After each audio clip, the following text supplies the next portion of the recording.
Welcome back અને મહત્વપૂર્ણ સમાચાર સુરતમાં મુશળધાર વરસાદ વરસ્યો છે અને સુરતમાં 6 ઇંચ કરતાં વધારે વરસાદને કારણે જ્યાં જુઓ ત્યાં જળબંબાકારની સ્થિતિનું નિર્માણ થયું છે।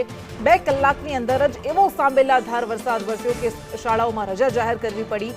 વહેલી સવારથી સુરતમાં ધોધમાર વરસાદ વરસ્યો છે। 2 કલાકમાં 6 ઇંચ વરસાદે સુરતના ગ્રામ્ય વિસ્તારો કે શહેરી વિસ્તારોને ઘમરોળી દીધા છે અને ભારે વરસાદને કારણે સુરતમાં જાણે કે આભ ફાટ્યું હોય તેવી સ્થિતિ સર્જાય છે। ભારે વરસાદની આગાહી હતી જ અને એ જ આગાહી પ્રમાણે સુરતના ઉધના ભટાર સહિતના વિસ્તારોમાં એવો વરસાદ ખાબક્યો કે આ બધી જ જગ્યાએ અત્યારે જળ સામ્રાજ્ય જોવા મળી રહ્યું છે। સ્ટેશન રોડ ખડોદરામાં પણ ભારે વરસાદને કારણે પાણી ભરાઈ ગયા છે અને નાના ભૂલકાઓને તકલીફ ન પડે એના કારણે રજાઓ જાહેર કરવી પડી। આ 4 અલગ અલગ દ્રશ્યો અમે આપને બતાવી રહ્યા છીએ। સુરતના Udhna Bhatar station road Khatodara GIDC આ તમામ વિસ્તારોમાં પાણી ભરાઈ ગયા છે। ક્યાં ઘૂંટણસમાં પાણી ભરાઈ ગયા છે તો ક્યાં કમર સુધીના પાણી ભરાઈ ગયા છે, જેના કારણે લોકોએ ખૂબ હાલાકીનો સામનો કરવો પડી રહ્યો છે। અને સૌથી મોટે જ્યારે સુરતમાં ભારે વરસાદ વરસે ત્યારે એ મોટો ભય એ ડર એ હોય છે કે ક્યાં ખાડીપુરના પાણી ન ફરી વળે અને આ વખતે એવું ન થાય એવો સૌ કોઈ એવી પ્રાર્થના કરી રહ્યા છે। સુરતમાં ભારે વરસાદ માત્ર 2 કલાકમાં 6 ઇંચ વરસાદ